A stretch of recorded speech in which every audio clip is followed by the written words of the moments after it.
今個星期日，馬會將會越洋轉播大阪杯賽馬日，四草四泥一共8場賽事，頭場開跑時間為上午11點25分。今次我哋將會提供各場賽事嘅4格心水，大家記得聽到最尾。S3 第一場3歲1節馬賽，跑泥地1800米。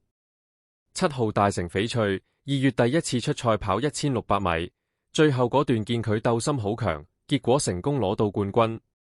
上場喺3月1號去到中山跑1800米，跑第4名，表現都唔錯。今場肯定有力一爭。3號放星，舊年12月6號跑同場同程，喺力拼之下開咗齋，證明佢一直進步緊。睇落佢嘅表現會隨住經驗增加而繼續升級，係今場其中一隻爭勝要角。12號銀比例，呢匹新秀舊年10月喺京都贏過一場1800米，最近2場再去京都跑1800米，2次都入到 Q， 跑第2。今場佢絕對係爭勝主角之一。10號雲紋碧天，舊年12月仲係2歲馬嗰陣，已經喺同場同程輕鬆贏過。上場喺1月5號去咗京都跑1800米，攞到第4名。嚟到呢場，佢絕對係爭勝分子。S3 第二場4歲以上1節馬賽，跑草地2000米。1號佔優，上場喺2024年7月14號喺函館跑2000米，最後衝刺好強，結果順利贏馬。今場優救復出，有望保持好表現，喺呢組呢班賽事好有爭勝機會。8號回金，跑咗14場都仲未開齋，不過上場喺2月15號去京都跑2000米，尾段衝得幾好，最後攞到第3。今場有部分對手可能仲強，贏面會大過佢。3號演化進程，出賽12次只係贏過1場，但佢係日本馬后翁庸百河嘅傳血緣細佬。上場喺舊年12月21號跑呢度嘅2200米，喺18隻馬入面跑包尾，但今場揾到李慕華操刀，或者可以進步好多。5號天外來者，跑過27場得1冠7位，不過上場喺3月15號喺東京跑2000米，最後衝刺好犀利，攞到第5名。今場值得考慮，係爭標分子之一。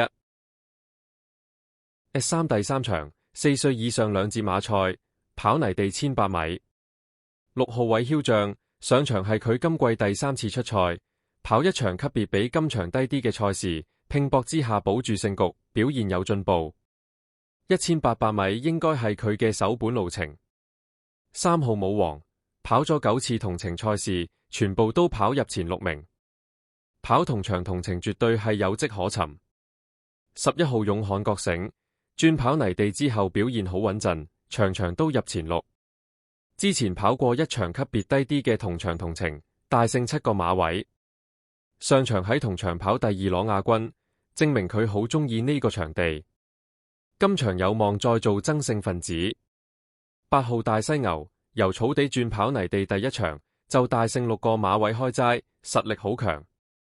之後休咗差唔多7個半月，上場復出帶頭或者跟前跑，結果順利贏馬。睇嚟馬進步緊，應該夠班跑呢組，甚至更高班次嘅賽事。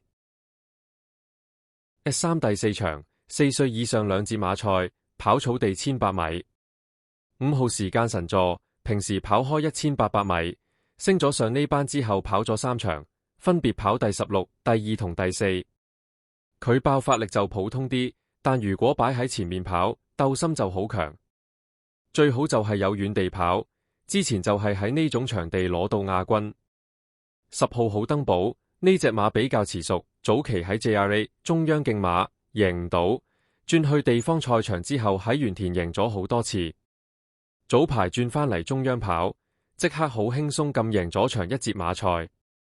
佢放頭跑嗰陣走勢好強，上場都保住個第3。馬仲進步緊，今場可以睇高一線。2號之才是，上場最後衝刺好行，追過晒前面啲馬，最後嗰400米時間跑得好快。佢跑得唔係咁多次，體力好，條件佔優。睇返最近操練表現，馬仲上緊力。9號驕基，3歲嗰陣已經見到有啲質素，跑過分級賽。喺呢班攞過2次亞軍，實力喺呢組算係好強。上場追勢好靚，只係輸俾頭馬半個馬位攞第3。佢唔揀地跑，只要沿途行得順，唔搶口，今場絕對係爭勝主角。S3 第5場，紫羅蘭錦標，跑泥地1400米。12號炎夏順風出道頭2場都係由金美琪策騎兼贏馬，睇得出好有質素。尤其係上場喺東京跑1400米泥地贏得好輕鬆，今場佢係其中一隻爭勝主角。3號晴龍依偎1月10號喺京都初出跑1400米，一出即勝，跟住1月31號轉去東京跑1600米，最後嗰段衝得好勁，攞到一直第2。今場應該係爭標核心。7號事事俱能出道以來2次喺京都贏1400米泥地，2次都係大熱門。暫時得1場跑唔入前3名，今場雖然要同班紅馬鬥，但依然唔可以輕視。11號名將小雀上場喺2月22號跑同場同程，就算排11檔咁不利都克服到，贏得好靚。呢隻紅馬幾有實力，今場有望跑入前列。S3 第6場，心齋橋錦標，跑草地1400米。6號金匠心上場跑同程嘅2節馬賽，沿途行得好順，最後上斜嗰段衝得好勁，就算喺窄位夾住嚟催策，佢都好有鬥心，俾到反應追上去，贏得好靚。2號向榮路舊年9月連接贏咗2場，之後11月第一次升上呢班跑，一嚟就入到 Q 跑第2。平時習慣跟喺領放馬後面，守喺好位跑。13號攀天高最近8場全部入晒前3名，表現好穩定，值得留意。前場跑2節馬賽贏得好有說服力，上場休咗近5個月復出，亦係第一次跑呢班，結果攞到第3，表現算係咁。14號名將氣道最近4場都係跑泥地，贏咗2次。上場速程跑1400米，一改平時嘅跑法，發揮前速由頭帶到尾，一放到底贏馬。S3 第7場大阪杯1級賽跑草地2000米，5號投擊區街到目前為止已經贏過2場2級賽，包括上場喺中山贏咗美國賽馬會杯2200米。最近佢狀態非常之勇，今場絕對有力爭勝。12號生活格調呢匹好馬近3場贏咗2場，包括上場攻下中山紀念賽1800米2級賽。如果今場可以保持水準，肯定有得傾。7號大恐龍呢匹長途新秀好有潛質，出賽8次攞到4冠3位。前場喺度贏過1場2200米，今場應該可以再次加入戰團，同對手一決高下。4號野田分位佢已經2次贏出1級賽，分別係2025年杜拜司馬經典賽同2024年日本打比。上場跑有馬紀念賽，最後嗰段衝得好勁，攞到第3名。佢係今場嘅爭勝主角之一。S3 第8場天滿橋錦標跑泥地1400米，4號御風者跑法好靈活，可以留喺中間，又可以跟前跑，表現一向好穩陣，跑呢個路程絕對冇問題。今場如果攞位順利，絕對有3甲機會。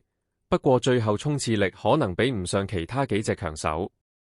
12號曲音藝道呢個路程好啱佢發揮，雖然喺呢班跑咗5場，當中有4場入到前5名，但始終都係差啲，仲未開到齋。